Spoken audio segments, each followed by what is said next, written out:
how to progress on my spiritual path? That is probably the question that I've received the most. We live in a time where spirituality is so accessible. We can all get beautiful, deep spiritual teachings that can greatly contribute for more joy and fulfillment in our everyday lives. But at the same time, there are way too many possibilities. Too many workshops, retreats, courses, and events. Fear of missing out. So yeah, at the same time that we have access to so many things, we also have a little bit of difficulty committing to anything and being consistent in our practice because there's so many different options out there. And in that sense, yeah, it is tricky to progress. We find ourselves playing around a lot, but still kind of stuck. The truth is, spirituality has become a hobby.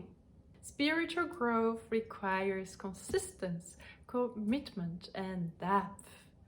Showing up day after day, not just once a week or one thing here and one thing there. For spiritual growth, we want to create a sustainable growth in your energy field, not something here on there. Those things can support you, like when you go to just one session of pranayama, it's a tickle to your energy field. Even if you feel a lot, then this is not going to be sustained.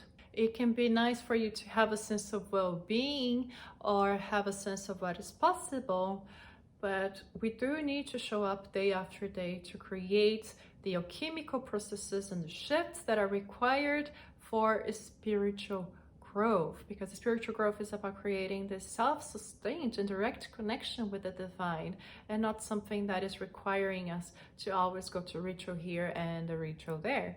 We are nurturing ourselves, we are expanding our field on and on, which yes, require work. Now, I know a lot of people are allergic to anything that requires them to do more. Consistency and commitment are a huge challenge for many people, but it is a requirement for many things in life when you want to grow, and that includes spiritual growth. To not use words that can be so harsh as discipline and commitment, I prefer using the word devotion. The spiritual path requires devotion. Devotion to yourself, devotion to the path, devotion to life. It is heart-centered. From that place of devotion, we create this commitment that we show up day after day for ourselves because we want to grow. So this is the number one thing that we need to grow spiritually. We need devotion to the path, which leads us to commitment, discipline, and consistency from this heart space. Now, many spiritual practices that are extremely powerful might look very simple at first. For instance, meditate on a very specific image or point for 30 minutes. It's quite normal to hear people thinking that this is too simple or too boring, but that is a game of the ego. Let's explore this. Here's the thing. Practices in a way should be simple in the way that they should be accessible for anybody to get started with them, because the spiritual growth is for everybody. And it's not because something sounds simple that it actually is simple, because when we sit for those 30 minutes, we start experiencing many different resistances. The boredom, that I don't want to do this, the restlessness of the body. All of those things are ego, and spiritual growth is the path of dissolving the ego. So the fact that we actually show up consistently committed day after day is what allows us to start dissolving the ego. It is not about having an out of this planet experience all the time. It is about dissolving those traces of the ego that are blocking us from being ourselves, from doing what actually matters, what we really want. Because the mind will tell us, get out of here. Will give us things to be worried about, to think about something else. Those are the biggest obstacles that we want to overcome, because Dissolving this is dissolving the ego itself. So the practices might look easy or boring at first, but going through this, conquering this resistance is the spiritual path itself. This is dissolving the ego itself. And from there, as we actually do the practices start shifting our energy fields in different ways, depending on the practice that you're doing, depending on what object you're meditating on, what image, what kind of breath work you're doing. Then on top of that ego dissolution, there are other pathways that start being forged based on the intention of that specific practice, or what kind of energy that practices was working on, which is not something we get to do in a sustainable way after just once or twice. We have to keep repeating it, going for it day after day. That's how we create the shift, that we can anchor this new energy in our energy field and start transmuting energy and transforming ourselves, expanding ourselves. So the practices, even the simplest ones, are extremely powerful, because as we keep revisiting them day after day, they reveal to us new layers. They are not just one simple thing. It's like an onion, and every time we do the practice, we're peeling another layer and allowing the practice to show us what lies in the core of the onion, going deeper and deeper. So consistency, repetition, dissolving the ego, opening new pathways as we repeat the practice, trusting the practice, increasing our will. The will as an attribute of the soul gets strengthened as we keep committing, as we keep being consistent and disciplined. And that is how we overcome the ego. So number 2 for spiritual growth is learn to watch your ego. Learn to see what your ego is telling you that is not allowing you to show up for the practices. Watch it, observe it, and start dissolving it by overcoming it. It is the ego that wants to keep you going for different things every week and never committing to anything, because the ego knows that if you commit to something and show up day after day, it will start being dissolved, and the ego does not want to be dissolved. So it will make you restless. It will tell you this is boring. It will tell you this is too simple, because it doesn't want you to do it.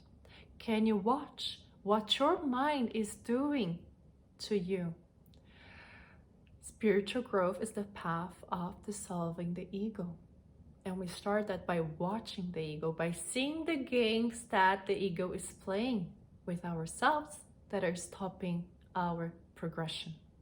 The third and last thing I would like to bring in this video to help you on your spiritual path, on how can you grow spiritually, is to create high discernment on which practices you were doing. It is the practices you're committing to daily that are shifting your energy field. But you need to do the right practices.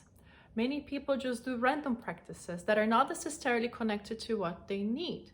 They just thought something sounded fun and started doing that without assessing their energy field and their blockages. On top of that, many people change practices too fast.